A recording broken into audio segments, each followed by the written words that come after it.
Mga gusto po magpapayat dyan o mag-lose weight, consider nyo to. Ano yan, sir? Butil, para nakikita mo may puti-puti. Okay. Hindi po yan chia seed, ha?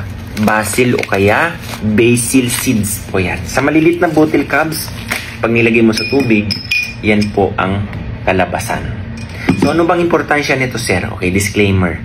Bago ako gumawa ng content na to, Cubs, nag-antay muna ako ng nag-collect muna ako ng information at data. Saan? Dun sa mga ina-advise ko kasi ito sa mga nagtatanong sa akin kung ano ang pwede nilang i-take, inumin para mag-lose weight. Isa ito, Cubs. Almost 85% ng nasasabihan ko nito, gumanda ang kanilang timbang. Lumiit sila. Totoo, ito. Ano bang naitutulong yan at ano ba ang meron dito sa basil seed? Una, Cubs, nakikita nyo naman. Oh, yung mga puti-puti na yan po yung tinatawag na fiber. Diba? O kung ikaw mataas ang blood glucose level mo, isa sa nire-recommenda sa'yo ng doktor, i-increase mo ang intake mo ng pagkain na mataas sa fiber. Ganon din dito. Ang fiber kasi, Cubs, yan ang maganda sa may mataas na glucose. Ano pa ba ang kagandahan ng fiber? Ang fiber, Cubs, kapag tinitake na natin yan sa ating katawan, yan ay binibigyan natin ng pagkain ang mga gut microbiome. Ang tawag po dito sa fiber na yan, prebiotic. Ibig sabihin, kailangan ng ating mga microorganisms yan para ma-perform ang kanilang mga duties and responsibilities. Kung maganda ang kanilang performance, gaganda din, Cubs, ang iyong digestive tract. Ngayon, kung maganda ang digestive tract mo, bihira ka magkasakit niyan, Cubs. Dahil ang immune cells, matatagpuan almost 70% dyan sa ating mga bituka. Totoo yan. Ano ba ang meron pa dito sa basil na maganda? Marami pong hindi nakakaalam nito. Ang basil is mataas ito sa tinatawag na omega-3 fatty acid. Particularly ALA or alpha-linolenic acid.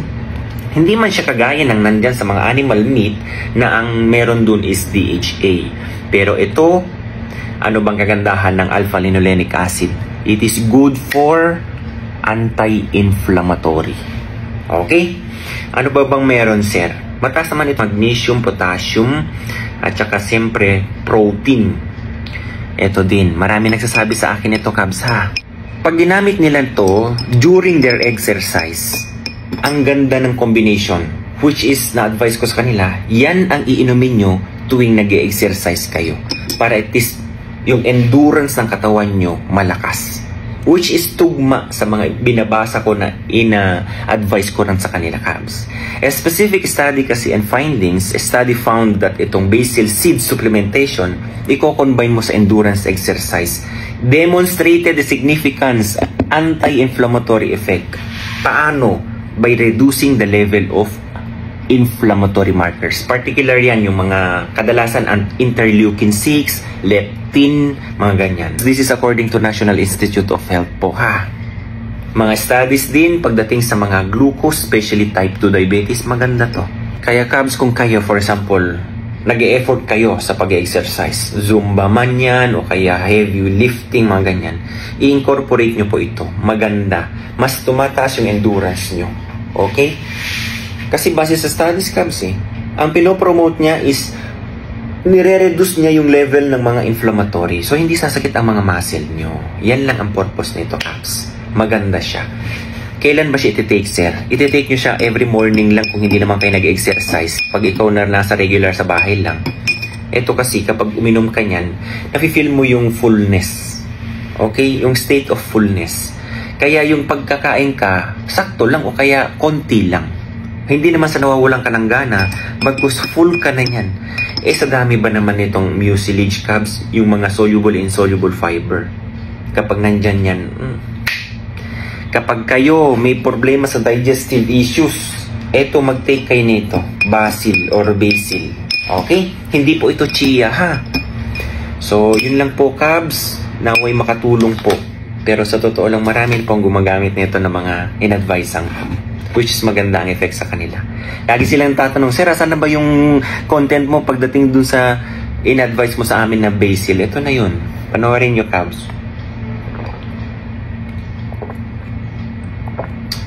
alam nyo, parang hindi naman siya lasang gamot na gamot. Siyempre, basil. Diba? Mentol. Ang sarap niyang inumin, Kab, sa totoo lang.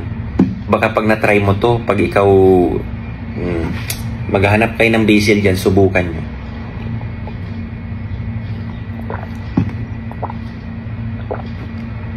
Okay, Kabs? Maraming salamat sa panonood po, ha? Nasa inyo naman po lahat mga sinasabi kung gusto nyong itry. Kung mataas din ang cholesterol mo, well, syempre ikaw nagpapapaya, nag-exercise ka, tendency, nakakatulong din ito to lower your cholesterol. Okay? So, alagaan nyo po yung kalusugan nyo. Yan po ang pinakaunang puhunan na dapat nating asikasuhin. Okay? God bless everyone. Bye-bye.